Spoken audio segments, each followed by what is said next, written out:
IB ডিপার্টমেন্টের যে সমস্ত অফিসাররা আছেন দিল্লি পর্যন্ত কথাটা পৌঁছে দিন।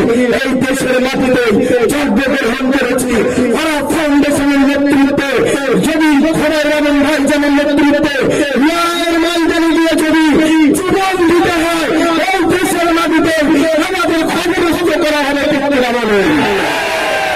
আপনাদেরকে বললে আজ লড়াই এখানে শেষ নয়, প্রয়োজন করলে ভাইজানের নেতৃত্বে 26 তারিখে ব্রিগেডে গিয়ে যদি আমাদের এই বিল হামলা হয় দিল্লি যেতে রাজি আছি। ভাইজানের নেতৃত্বে দিল্লি যেতে রাজি আছি।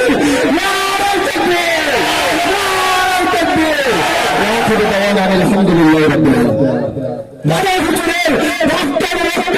তাদের হাতে করা মাদ্রাসা মসজিদকে বাঁচানোর জন্য পীরজাদা খোদাই মামিন কিন্তু কোন অপশক্তির সঙ্গে আপোষ না করে আপনাদেরকে দেখেছে।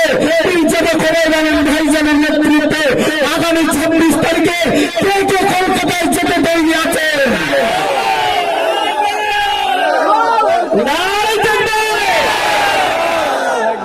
আপনাদের সামনে বীর সন্তান দাঁড়িয়ে আছে।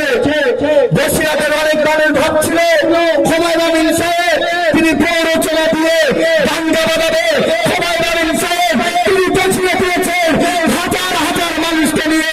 দাঁড়িয়ে নয়, আমরা শান্তি চাই, সংবিধানকে রক্ষা করতে চাই, ঠিক না হলো? জি ভাই, সর্বশেষ কথা বলবো। খোদাই মামিন ভাইজান বলে দিয়েছেন মাথায় কাপড়ের কাপড়ে বেঁধে সালাউদ্দিন আইয়ুবের মতো রাস্তায় নামতে কে কে তৈরি আছেন হাত তুলে দেখান।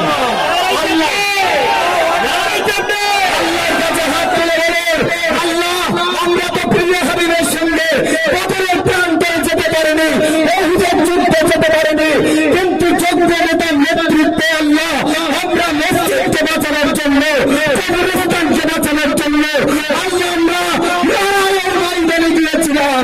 হাত তুলে দেখিয়ে দিন।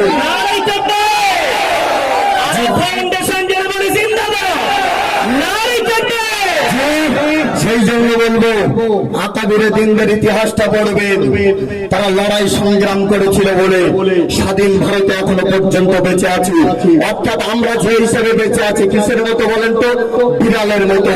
ইধার কি সোশ্যাল কি জিন্দগি সে শের কি একদিন কি জিন্দগি।